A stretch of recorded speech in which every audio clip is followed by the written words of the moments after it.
Natagpuan namin ang kastilyo ng babaeng unti-unting naglaho. Mula sa labas, mukha itong magandang kastilyo na parang sa isang kwento ng engkanto noong ika-18 siglo. Ngunit nang pumasok kami sa loob, nagsimula naming matuklasan ang mga piraso ng buhay ng isang babae na minsang naglakad-lakad sa mga bulwagang ito. Ilang oras kaming nagbasa ng mga papel na iniwan niya. Mga liham, tala, at mga nagkalat na sulat, bawat isa ay nagbubunyag ng sapat para magtanong kami kung ano nga ba talaga ang nangyari dito. Ang pangalan niya ay Kristiyana. Dati, may pamilyang nakatira rito, pero matagal na yon. Sa mga huling taon, mag-isa na lang talaga siyang namuhay araw-araw. Walang bakas ng asawa, wala ring mga anak na makita. Pagsapit ng dekada 90, tumigil na siyang makita ng mga tao sa lugar. Napabayaan ang hardin, bumagsak ang bubong, at ayon sa balita, umalis ang tagapag-alaga at di na bumalik. Unti-unting kumalat ang mga tsismis. Sinasabi na may kausap siyang mga taong siya lang ang nakakakita. Pagkatapos ay dumating ang liham, may petsang 1,000 naraan siyam naput siyam, isang opisyal na dokumento, walang detalye, pangalan lang at huling petsa. Ano ang nangyari dito sa mga huling taon? At bakit hinayaan ni Kristiyana na maluma at masira ang kastilyo? Hindi siya namatay dito, iyon ang alam natin. Ang natitira, sabay nating aalamin.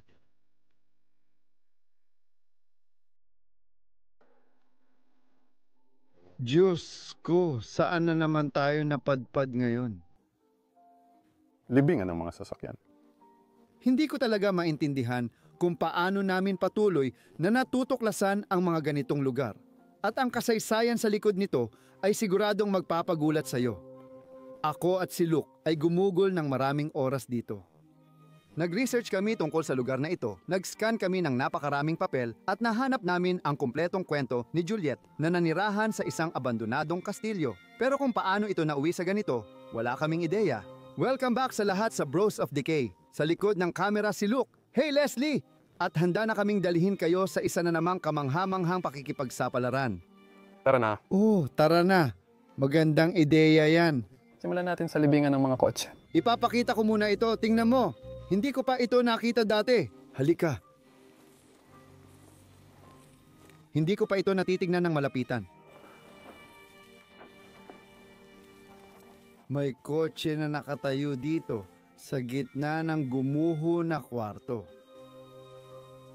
Sa tingin ko, nasa lift ito. Oh, malamang pinaayos it. Oh, ganun nga, pero... Oh! Hindi ko alam. Oo, ako rin. Ibig kong sabihin, mukhang astig talaga yung kotse. Baka collectible pa nga. Oh, gusto kong malaman kung anong brand yon, hindi ba? Hindi ko makita, Oro. Lucas Europeo. Baka yun lang ang mga ilaw.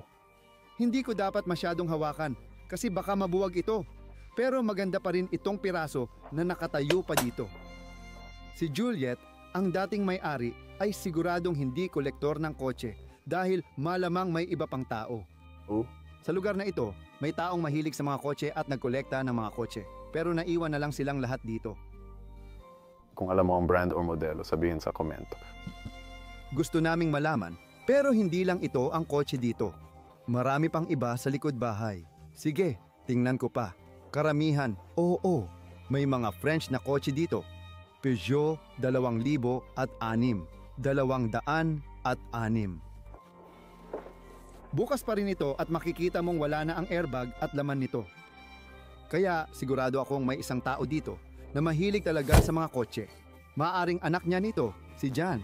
Nakakita ako ng ilang dokumento tungkol kay John at may nakita rin akong mga tropeyo niya sa car racing. Siguro iyon ang hilig niya, kaya siguro nag-ipon siya ng mga kotse para doon. Ito ay isang Golf. Sa pagkakaalam ko, ito ang Gran Turismo Injection Model. Isang mataas na pinapahalagahang kotse ng mga kolektor kapag maganda ang kondisyon. Umaabot ito ng 25,000 euro. Ano? Oh. Talaga ako.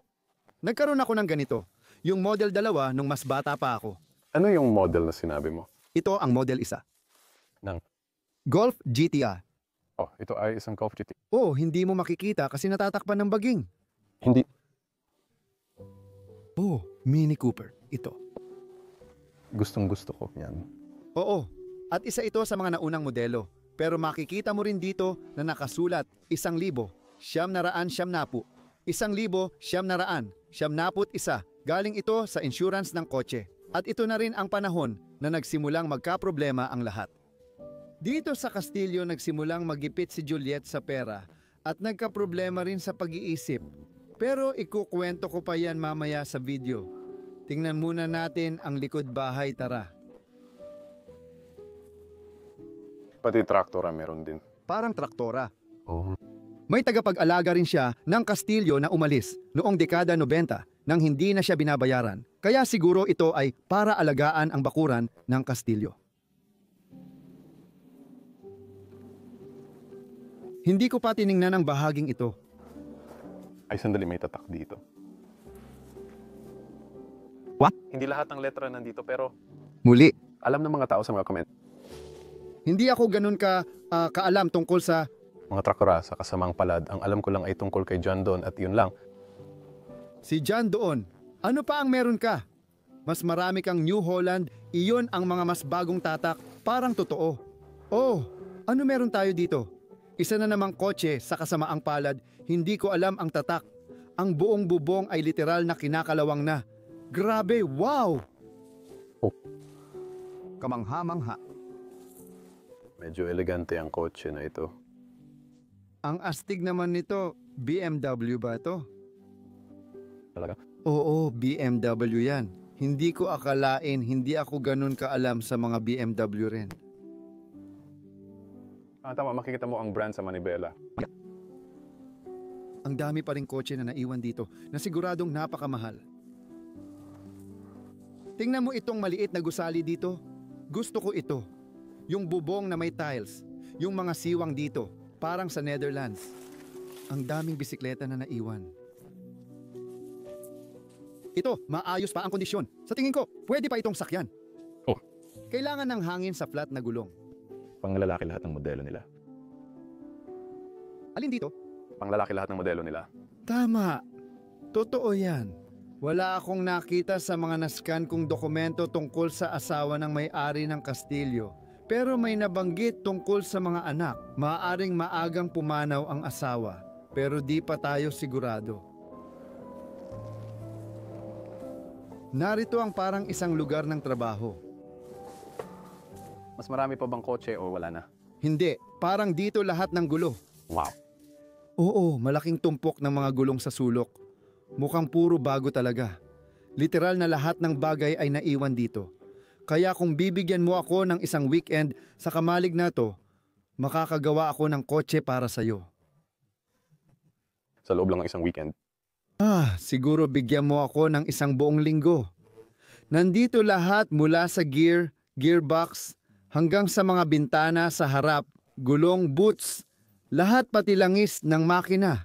Oh, pati ilaw ng kotse nandito, pati radiator at lahat. Siguradong may nagbuo at nagkarera ng kotse dito at malamang yun ay ang anak niyang si Yan. May J ang spelling nito. Paano mo ito binibigkas? J-A-N-N ba? Oh, sa tingin ko ganun nga. Sa tingin ko, ganun nga. Hindi naman parang Frances ang pangalan, di ba? Tama, ayan ang punto ko. Hollandes ang tunog nandyan. Oo, Hollandes ang pangalan pero hindi ganyan ang spelling. Sige. Kaya, ito ang unang bahagi ng hardin. At ngayon, nandito na tayo sa pangunahing bahagi ng hardin. Pero makikita mo na may nangyari dito dahil may mga kalat sa lahat ng dako. Posibleng hoarder o tao ang gumawa nito. O baka siya ay nabaliw o may mga taong tumira dito. Pagkatapos niya na gumawa nito, hindi ako sigurado pero magulo talaga. Dito nakikita ko ang ilang lumang gamit sa pagsasaka. Tingnan mo yan. Oo, mukhang napakaluma. Isang makinang pambitay. Oh, bago pa tayo nabuhay. Yan, tingnan mo. Oh. Nagtrabaho ako sa lupa dati pero hindi gamit ang ganitong kagamitan. Malamang ginawa ito gamit steam tractor o kabayo at karwahe. Sa tingin ko, ito ay isang makinang pananim. Oo, tama. Gagawa ka ng butas at ilalagay ang mga binhi doon. Oo, gagawa ng butas sa lupa at ilalagay doon. Oh. Napaka-interesante. Oh, may isa pang kotse. Siyempre. At ito, mukhang isa sa mga huling modelo na maaaring ginamit sa kastilyo na maaaring niya o isa sa mga huling taong nanirahan dito. Ito ay isang Golf Model 2, kung hindi ako nagkakamali. O, ito ang meron ako noon. Tama, ito nga yun. Kahit sa loob ng kotse may basura, paano mo nagagawa to? Grabe, sige. Gusto kong maglakad pa ng kaunti sa hardin papunta doon at tingnan kung maipapakita ko rin sa'yo yung mga sasakyan na yon. Tara.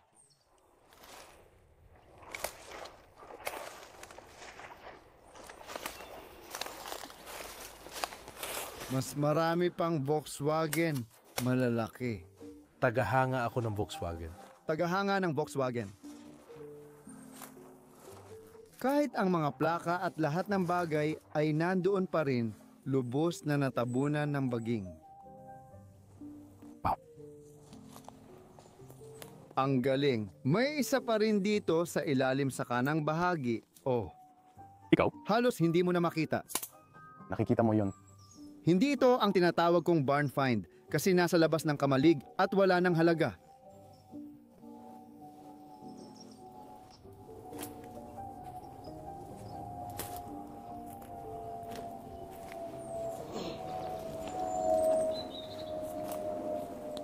Ito, halos nagkahiwa-hiwalay na ito sa paglipas ng panahon. May mga bubong ng kastilyo sa ibabaw niyan. Wala nang paraan.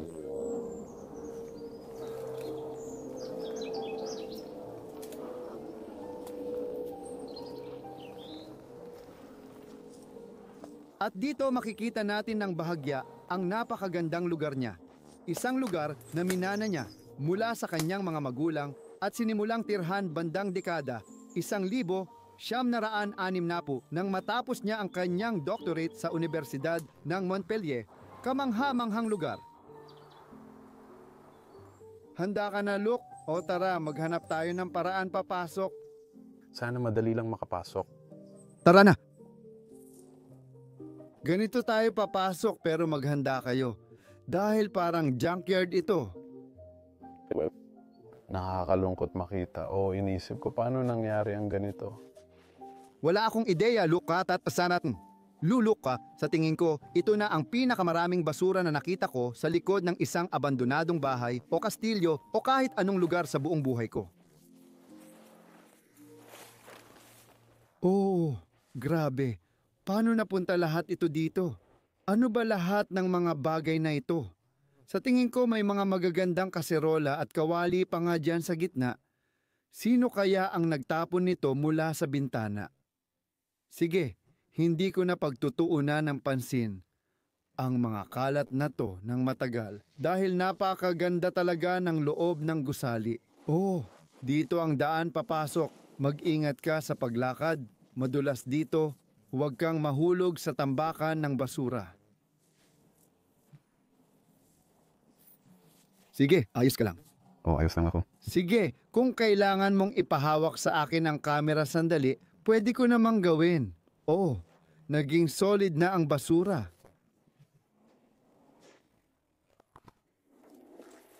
Oh!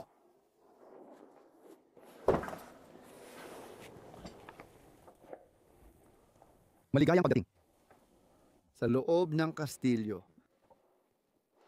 Gaya ng nakikita mo, ang lugar na ito ay mas maganda noong unang panahon, noong dito pa nakatira si Juliet. Noon, ito ay isang napakaganda at maayos na kastilyo na talagang inaalagaan. Pero matapos siyang umalis 20 taon na ang nakalipas at kahit bago pa iyon, talagang lumala ang kalagayan dito. Makikita mo na ang mga palitada ay naglalaglagan na. Pero hindi ko masyadong pagtutuunan ng pansin iyon ngayon. Gusto kong ipakita sa iyo ang ganda ng lugar na ito at ang kwento ni Juliet at ng mga taong mahalaga sa kanya. Dahil iyon talaga ang magandang kwento. Simulan na natin.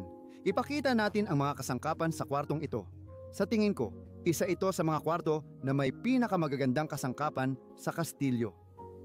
Oh, Yung mga upuan halatang dumaan na sa mas magagandang panahon, pero grabe ang upholstery, ganda ng kahoy at gintong palamuti. Talagang kamangha-mangha. Sayang lang at yung nasa ibaba nagkakabali-bali na. Oh. Pero siguradong maliligtas pa rin sila kung gagawa nila ng paraan. Yung marmol na mesa dito, ho! Ho! Ho! Basag sa gitna pero oh, paano mo nga ba nagawa yun? oo, siguro malakas na pagputok yon para mangyari. Yun oo, pati lahat ng nasa paligid nun. Tingnan mo sa kanto, may typical na French na orasan na may dalawa. Mga aso at lobo sa orasan, parang lobo nga ba? Hindi. Mukha. Mga aso, tama. Oo, palagi kang, Tingnan. itong mga ganitong uri ng orasan, palagi silang may kaunting kakaibang estilo, pero palaging may mga aso sa disenyo nila at napakakaraniwan nito sa Pransya. Hindi ko alam ang eksaktong tawag sa kanila, pero talagang napakaganda nila. Wow! Ang gaganda ng mga portrait na yan ha, di ba? Mukha siyang Holandes? Oo, sobra, oh. At itong cabinet dito sa gilid, parang display cabinet ulit. Pinakikintab itong salamin dito. Sobrang nakakatuwa at gusto ko na buo pa rin ito. Oh, may magagandang piraso dito. Ay, ang ganda rin ng mukha na yan. Ano yung nasa kanan? Yan ay isang pang-ukit ng kahoy. Tradisyonal na pang-ukit ng kahoy. Tama ba? Hindi. Mukhang nagkamali ako. Hindi ako sigurado kung ano talaga ang gamit ng bagay na ito. Akala ko ito ay... Hindi ko alam kung... Tama ako. May nakakaalam ba kung para saan ito? Sa palagay ko, posibleng pang-ukit ito ng kahoy, pero di ako sigurado. Ibalik natin ito ng maingat dahil mukhang delikado. Tapos dito sa sulok ng kwarto, meron tayong magandang sofa na tugma sa itsura ng iba pang mga kasangkapan sa kwarto. At katabi nito, ano ang meron tayo sa painting na ito? Oh, sinubukan kong intindihin pero... Oh, isa itong lobo, tingnan mo. Oh, lobo nga ito. Oo, yung patay na lobo na nakahiga sa upuan, sa tingin ko, Oo, sobrang dilim, maraming atmosfera sa... larawang ito. Sa tingin ko ay papatayin na ito o may mangyayaring masama dito. Oo. Sariwa bagong huli, pero hindi mo kakainin ang fox. Hindi. Hindi ito hayop na kakainin mo. Isa pa sa mga magagandang upuan dito sa gilid. At muli, ay nako, gusto kong sabihin na hindi ko alam kung ano ito. Ito ay isang timbangan. Kaya ito ang iyong counter rate kung hindi ako nagkakamali. At dito maaari mong tinatayang. Ilagay mo lang kung ilang kilo ang gusto mong makuha. Tapos, ilalagay mo ang kilo at gagalaw ang timbangan. Pero ngayon, hindi na ito gumagana. Hindi mo pa ba nasubukan ang ganitong timbangan kasama ang doktor? Oo nga. Siyempre ako. Mahal ko sila. Oo, sobrang analog. Oh, ganun nga. Malaking kwelyo ng kabayo. Oh. Maaaring ginamit ang mga ito bilang instrumento o gamit sa bukid na nakita natin sa labas. Maaaring para ito sa isang bak. Oo, maaaring ganun din, oo. Ang dami pang cool na bagay dito sa kwarto. Akala ko orasan ito, pero cabinet pala, mukha lang orasan. Oh. Bakit may butas dito? Oo, interesante. At pagkatapos, may nagpipinta ng kung ano, may nakatayong easel dito. Magandang tanawin na pinirmahan ng isang tao na siguradong hindi bahagi ng pamilya. Pati na rin ang isang instrumentong nakasabit dito sa dingding.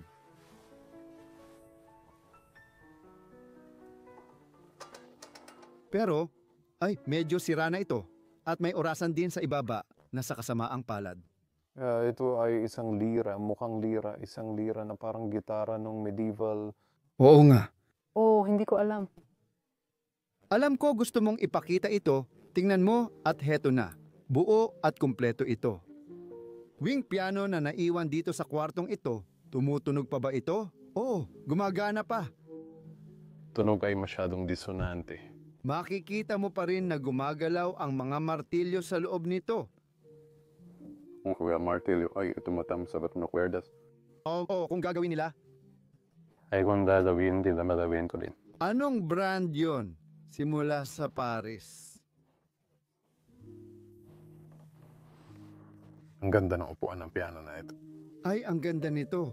Maganda ang upholstery, simple lang, napaka-minimalist. Ay, At tapos may malaking painting dito sa pader. Napakagandang painting. At ito ay pinirmahan ni Ikintel. Meron pang ilang piraso doon sa kanto. Hayaan mo rin akong dalhin ka sa kwartong ito. Kaya para ituloy pa ang kwento, meron tayong napakalaking hapagkainan dito. Pero si Juliet, ang babae, base sa aking nabasa ay isa lang ang anak, si Jan, na nabanggit namin kanina. Pero mukhang wala na talaga siyang ibang pamilya. Sumusulat siya sa marami, pero hindi sila dumadalaw dahil malayo ang tirahan. Dati siyang taga Montpellier, kaya nagtataka ako na may ganitong kalaking hapag. Pero normal naman ito sa isang kastilyo. Oh, parang pakitang gilas lang ito or parang hindi naman talaga kailangan basta lang meron. Oh, parang tingnan mo lang kung anong meron ako. Oh, ganun nga. Parang ganito kasi. Ang laki ng marmol, ganito. Gusto kong ituro ang isang bagay dito sa kwarto na napansin kong kakaiba. Nagtayo sila ng isang parisukat na kahon na gawa sa kahoy para suportahan ang mesa. Uy, gumagana naman. Bakit mo gagawin yon? Ito ang nagsusuporta sa mesa. Oh, ibig kong sabihin dapat meron talagang ilan. Ha? May bakal sa ilalim nito. Oh. May kakaibang nangyari sa kastilyong ito sa huling 10 taon ng kanyang buhay. Ayon sa dokumento, palakad-lakad siya sa pasilyo at kinakausap ang sarili na iniulat ng mga kapitbahay. Nakasaad ito sa lahat ng dokumentong nahanap namin. Kaya maaaring nabaliw siya at hinayaang magiba ang kastilyo. Nakatayo pa rin dito ang lahat ng upuang ito.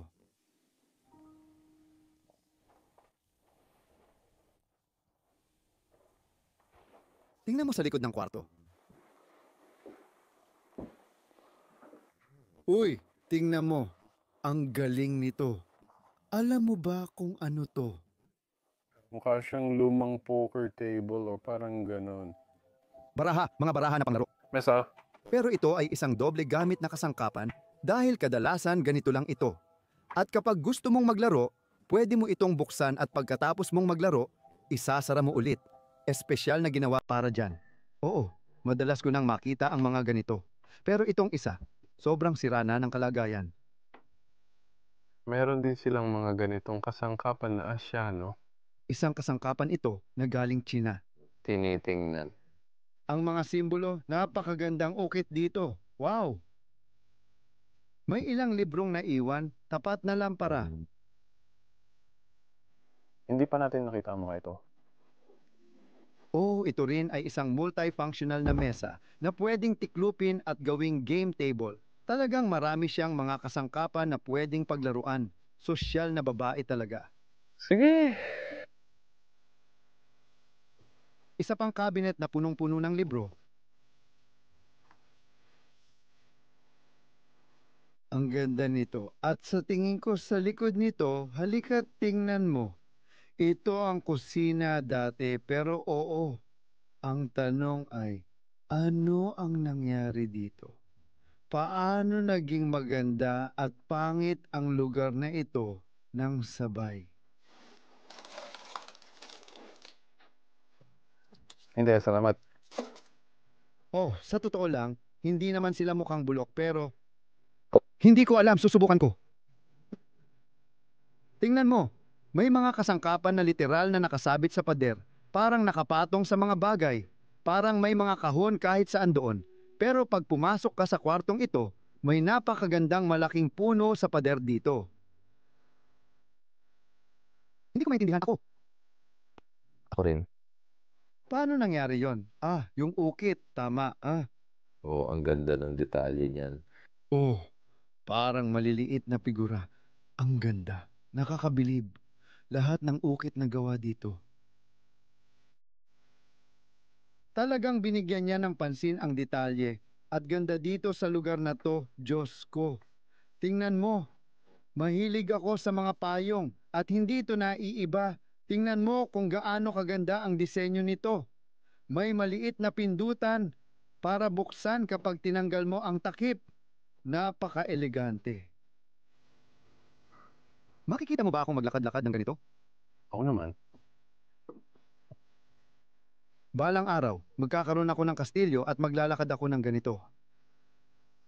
At dito sa pasilyo, gaya ng tipikal na estilong Pranses, mayroon din silang napakagandang piano at ito ay isang grand piano, gaya ng sinasabi nila, at ito rin ay galing Paris. Sa pagkakaalam ko, ito ay 200 taong gulang na piano kung hindi ako nagkakamali at ito rin ay malambot. Napakadramatiko. Yan ay napakadramatiko. Oo, magagandang piraso ito. Hindi naman masyadong masama ang tunog. Hindi, gusto mong tumugtog ng isang piraso. Gawin. Marunong ka tumugtog ng musika, Luke. Kaunti lang. Kaunti lang. Kaunti lang. Pero ako'y, Hindi tutugtog ng piano. sa bagay nito, Bagay dito, tara sa itaas, pare. Ang ganda nito. Hagdanan. ay may nakalimutan ako. Oo, ilang raketa ng tennis. Kanino kaya ang mga iyon? Kawili-wili at magandang hagdanan. Gustong-gusto ko itong nakasabit na dekorasyon dito. Ginagawa nitong napaka-elegante.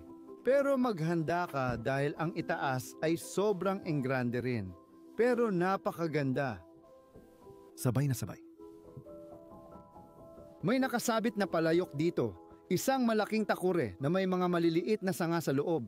Kaya isa sa mga palatandaan na nakita ko ay ang taon na 2000 dito at mukhang ito ang panahon. Na iniwan din ni Juliet ang lugar na ito dahil inutusan siya noong 1900 ng korte ng Pransya na lisanin ang lugar na ito. Natuklasan namin ito sa isa sa kanyang mga liham, kasabay ng mga problemang pinansyal, burokrasya at kalusugan sa pag-iisip, kaya oo, hindi na siya makatira dito. Pero kung lahat ay umalis dito noong 2000, hindi ko alam, misteryo yun. Saan kaya tayo dapat pumunta muna? Ang pasilyong ito. Tara, punta tayo sa Kaliwa dito. una. Maraming espasyo kaya banyo, kita mo. O pwede kang maglagay ng maliit na slider dito. Nakalagay occupy, na ibig sabihin ay okupado, pero parang hindi na gumagana. Gusto ko yung ideya. Masyadong magara. Pwede mo itong ipakita ng mabilis. Hindi naman talaga magara. Ano bang sinasabi ko? Tayo ay... Hindi natin masyadong papansinin yan. Hindi. May mga laruan pa nga, mga laruan ng bata. At kung ano-ano pa dito, siguradong may mga batang pumunta na rito minsan. Isang kwarto na puno ng mga computer. Sa kwarto ng bata, may double deck na kama sa itaas. Oo. May ilang laruan, Nandito pa rin lahat ng gamit ng bata. May gamit sa fotografiya. Siguro bagong tripod para sa atin. Oo. Tingnan mo yan. Bagong hard drives, 40 gigabytes.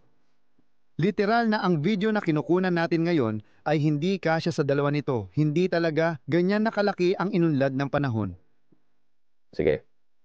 Parang wala namang kakaiba sa kwartong yan. Sa tingin ko, banyo yan.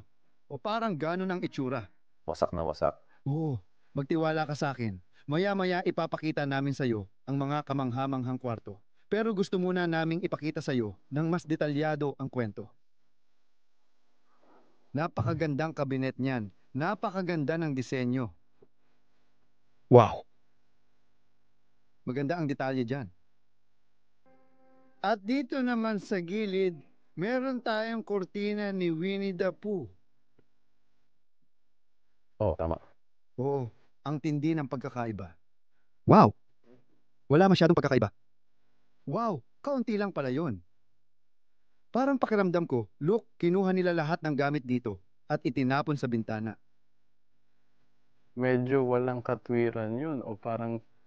Oo, paano nga napunta doon ang mga gamit? Oh, totoo yan, totoo yan. Oo, tinitingnan mo ang mga bahay na ito, di ba? Hindi, tinitingnan ko yung speaker system. Yung speaker system lang pala ang tinitingnan mo. Gusto ko rin talaga yung mga bahay, maganda talaga yung speaker system. Gusto ko talaga. Mobile broadband karit dito. Oo, nakatakip pa. Hindi pa yata nagamit. Magandang piraso. Oo. Heto pa ang isa pang kusina. Oh, masama. Ang tanging magandang bagay na nakikita ko sa kusinang to. Oo, siguro yung alak. Pero nakita ko itong mga lucky set. Tulad ng mga set band na nakasabit dito. Talagang kamangha-mangha sila. Ito ang pinakamagandang disenyo para sa Pransya. Gustong gusto ko sila, oh. Oh, ibalik na natin ito. At may isa pang set ng alak na nakatayo doon, pero mukhang dinaanan na ng panahon. Oh. At sa dulo ng pasilyo, meron tayong isa pang kwarto. Maliit na upuan, magandang spot sa kastilyo para magpahinga. Oo, hindi lang ito para sa babae. Siyempre hindi. Pero minana rin niya ito mula sa kanyang mga magulang at napakamahal magpanatili ng ganitong lugar.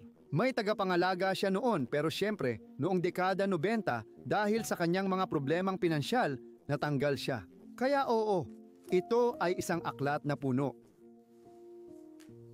ng mga postal card na nakapangalan sa kanya at para lang sa kanya.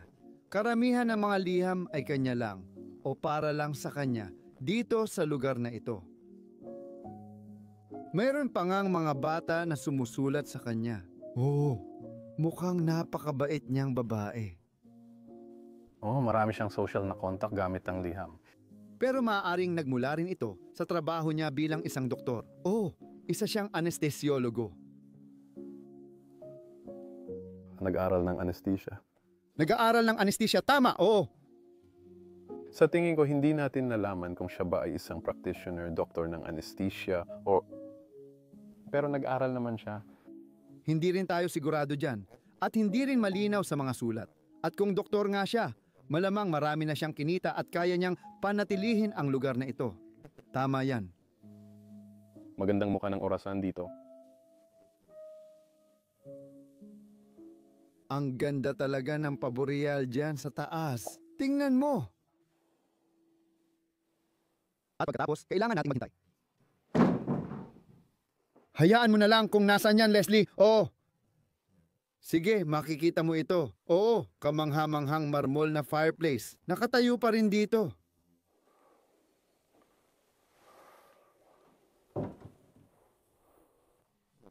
Ang cabinet ngayon, sa kasamaang palad, Oh, maganda. Balik tayo sa hallway at ngayon ipapakita namin ang kwarto ni Juliet at siguradong magugulat ka. ay sandali, oh. May nakita ka pa rin, oh. Gusto mo bang sabihin sa mga tao kung ano ito? Ito ang Heineken na tasa. Ginawa sa Holland. Pininturahan ng aso, gawa sa Holland. Oo, tama. Ito ay Delft Blue. Ang Delft Blue ay isang tatak ng porselana mula sa Netherlands at ang Heineken ang pinakasikat na tatak ng beer sa mundo na gawa sa Netherlands. Gusto ko rin talaga ito.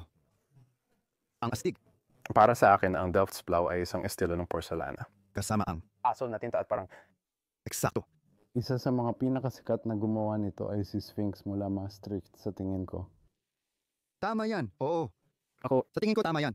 karamihan dito ay batay lang sa tradisyon ng mga Tsino. Ng porselana, Pero maganda pa rin. gusto ko ito. Gusto ko ang itsura nito at oo, Talagang maganda ito. Tradisyong Olandes din. Napakaganda. Sige, kwarto ni Julia. Nakita mo na ba?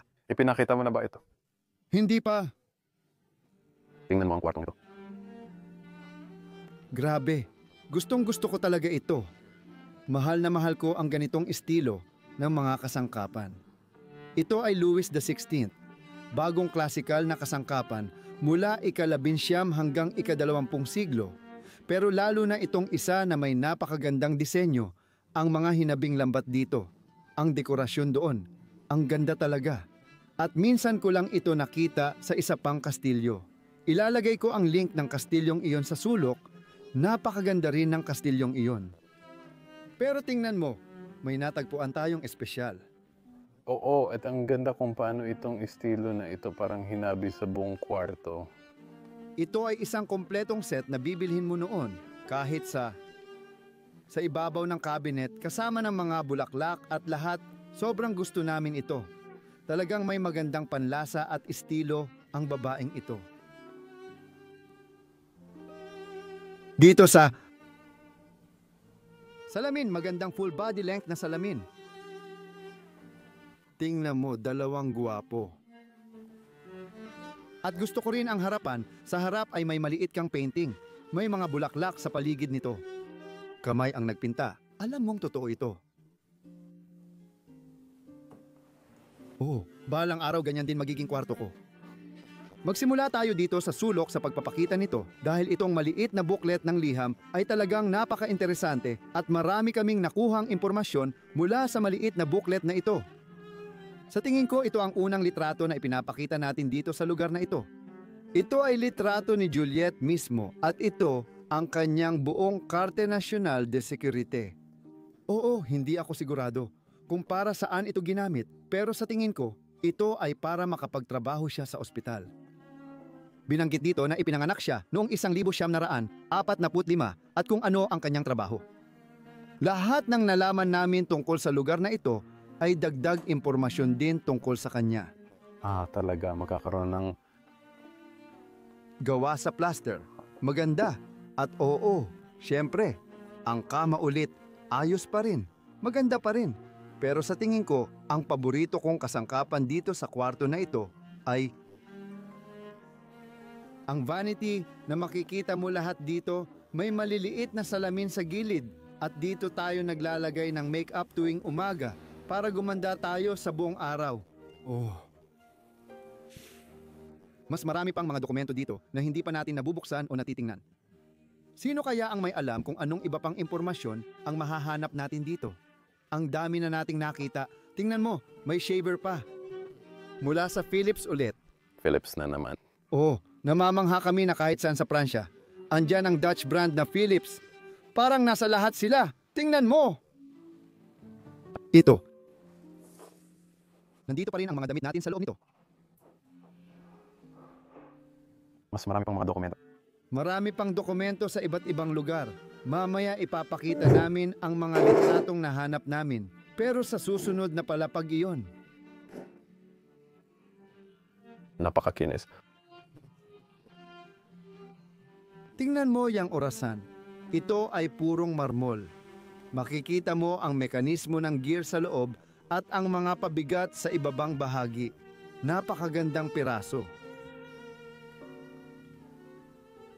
Dalawang babae na nakatanaw sa tabing ilog.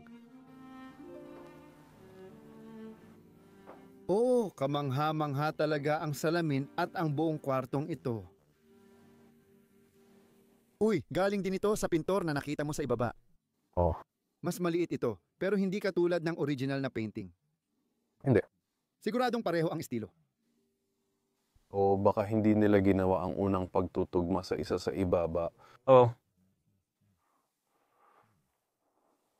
Lumang mesa sa kanto.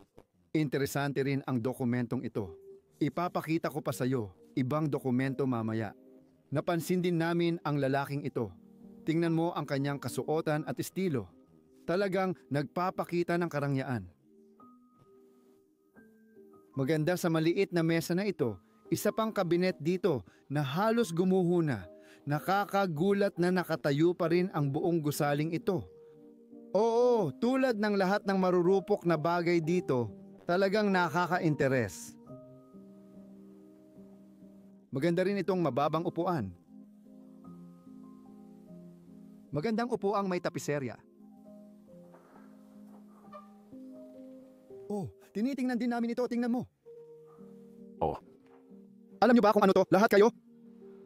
Ito ay isang alkansya na hugis plansa. Ang galing. Gusto ko yan. Malaki ang kwarto namin at talagang gustong gusto ko ito. Baka napansin mo na sa camera pero dumidilim na sa labas. Pero gusto pa rin naming tapusin ito. Oo. Ito na sana ang huli naming gagawin ngayon. Pero hindi namin alam na ang astig pala nito. May ginawa silang trabaho dito. Nagtrabaho sila ng ilang pag-aayos at pagtipid. Oo, paano ba natin ito tinatawag sa Dutch? Ito ay parang nagmamop ng sahig na bukas ang gripo. Oh, literal na ganyan ang sinasabi namin sa Dutch pero malamang. Walang saysay sa Ingles. Sige, pasok muna tayo dito. Makikita mo ulit dito sa paligid ang daming kahon na may mga libro at kung ano-ano pa. Pero oo, gusto ko talaga ang kwartong ito at marami kaming nakuha na impormasyon mula dito. Ito talaga ang pinakaimportanteng kwarto sa bahay na ito para malaman namin ang kwento ng mga taong ito. Mukhang parang dining area ito sa itaas. Siguro hinati-hati ang bahay sa iba't ibang bahagi. Yung mga mas mababang bahagi, parang iba-ibang pamilya ang nakatira sa iba-ibang lugar. Pero oo, wala akong nakita dito kundi si Juliet. Mag-ingat ka, nakatayo ka sa ibabaw ng butas. Oh, naramdaman ko yun. Mag-ingat ka. Ako at si Luke ay tiningnan na namin ang photo album na ito. At naniniwala kami na ang photo album na ito ay mula sa panahon ng pag-aaral niya sa Montpellier noong nag-aaral siya ng anesthesia. At maaaring ito si Juliet. Maaaring siya ito at maaaring mga kaibigan niya ito mula sa panahong iyon. Nag-aaral siya noong bandang dekada, 1960. Maaaring siya ang babaeng tumira rito. Kamukha niya ang nasa identification sa ibaba. Maganda. Naninigarilyo pa siya dyan, syempre. Nag-e-enjoy. Wow, gusto ko yon ng sobra. Oh. Isang kamanghamanghang photo album ito. At pagkatapos, may maliit na dining table dito sa gitna. Yung mga magagandang litrato, yung mga upuan sa paligid, parang napaka-komportable ng setup. Anong meron tayo para sa hapunan? Wala pa. Hindi pa tayo kumakain. Ay, nagugutom na ako. Gutom na gutom ka rin. Oh, medyo, kailangan mo pa rin ipakita sa mga tao. Ang kastilyong ito, Oh. nakita mo ba ang librong ito na nakapatong dito sa mesa? Oh, ang laki nito. Parang mukhang libro ng musika ito o kung anuman, may mga nota dito sa loob. Oo nga. Hindi ako sigurado, baka encyclopedia lang din ito. Grabe, wala talaga akong maintindihan dyan. Hindi. Maganda naman siya, ipapakita ko ng kaunti ang kwartong ito, parang pare-pareho ang estilo ng mga kasangkapan dito. Sa buong kwarto, may pagka-medieval ang disenyo ng kahoy dito. Ano ang nandito? Wala na, sayang. Gusto ko yung mekanismo ng kandado sa gilid at dito meron tayong isa pang magandang sofa na nakatayo sa kanto. Tingnan mo, natutumba na ang lahat. Ako, Malalaki ang kanyang mga paa, okay? isang malaking lalaki. Sofa, Paul. Mula sa kanto, magpapatuloy tayo at makikita pa ang iba pang kamanghamanghang trono. Alam mo ba kung ano ito? Palikuran ito, kaibigan. Ay isang palikuran. At ginagamit ito para sa iyong, oo, alam na natin lahat kung ano ang tinutukoy ko. Pero dito naman, makikita mo ang isa pang piraso ng magandang kasangkapan na tugma sa simula ng kwarto. Pero sa simula ng video, binanggit ko sa iyo ang tungkol sa isang tumpok ng mga papel at ito ang tumpok ng mga papel na tinutukoy ko na talagang nagkukwento ng tungkol sa kanya. Iniskan ko ang bawat isa sa mga ito. Sinuri ko ang mga dokumento. At ito ay mga liham. Mula kay Juliet para sa kanyang mga kaibigan at amo. Sabi niya, sa tingin ko, oo. Hindi ko na kayang panatilihin pa ito. Parang ganoon. Mahirap talagang magbasa ng Pranses at sulat kamay, pero sa tulong ng pag-scan, nakuha ko ang buong kwento mula sa lugar na ito. Oo, marami kaming ginawa. Oo. Tapos, may cabinet na may baso. Uy, parang safari sombrero yan. Oh, Ang astig talaga. Gustong-gusto mo talaga yan. oo, gusto ko talaga yung mga salamin na yan. Hindi ko maalala kung ano ang tawag sa ganitong klase ng baso, pero Hindi rin ako sigurado sa kasamaang palad. Sabi rito, 2,008 Romanya. hindi. Hindi. Hindi. Gagawin ko yon pag di mo ako pinigilan.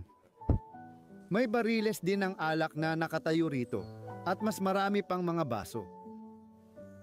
At mga piraso dito sa kabinet na ito. Punong-puno ng gamit ang bahay na ito. Uy, may mga kanta dito. Wow. Talagang astig na mga lumang kanta. Oh, mas marami pang ganyang mga banda. Tingnan mo. Isa na namang magandang set. Iyan din yung parehong set kanina. Ang bigat nila.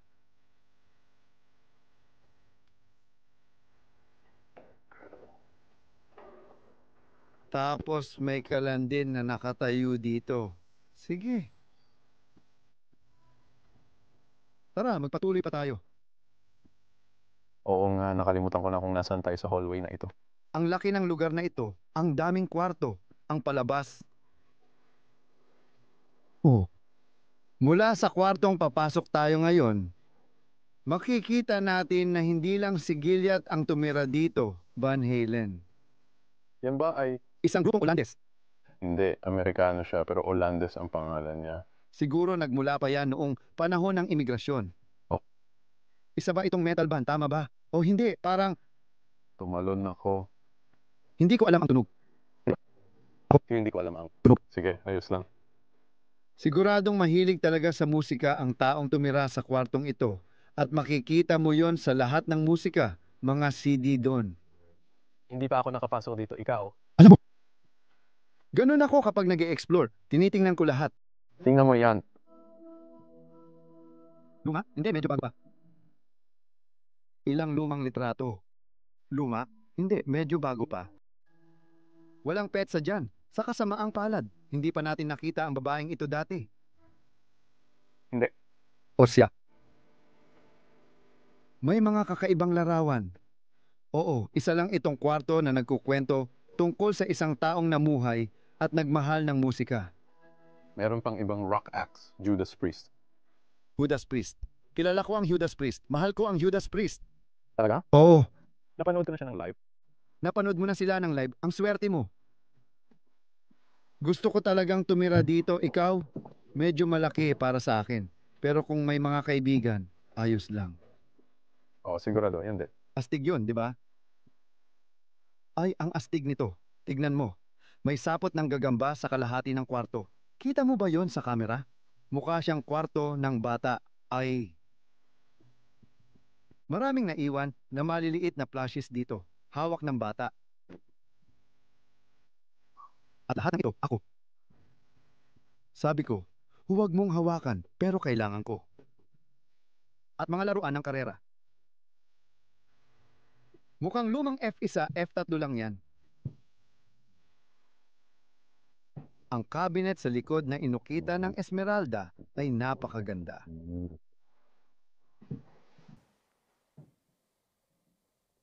Huling kwarto ito sa bahay.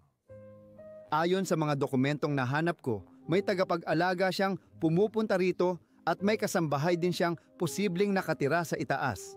Sa ikalawang palapag, normal lang na doon nakatira ang mga tao sa kastilyo. Sa mga itaas na palapag, karaniwang nakatira ang mga empleyado o bata, kaya may saysay iyon sa akin. Pero napakasosyal ng kwartong ito para sa isang kasambahay. Oh. Sa palagay ko, Oo, baka talagang maayos ang pagtrato sa kanila. Siya ay isang napakabait at kaibig-ibig na babae. At maganda rin ang painting sa pader. At lahat ng ito ay mula sa isang lalaki na may ilang koneksyon pa rito. Puno ng maruruming kumot. Maraming paggimik. Oh, pati lahat ng mga sweater niya ang kanya. Mga damit dito, mga t-shirt niya, lahat ay maayos pa ring nakasalansan sa kabinet na ito. Astig ang ilang piraso dito. Oo.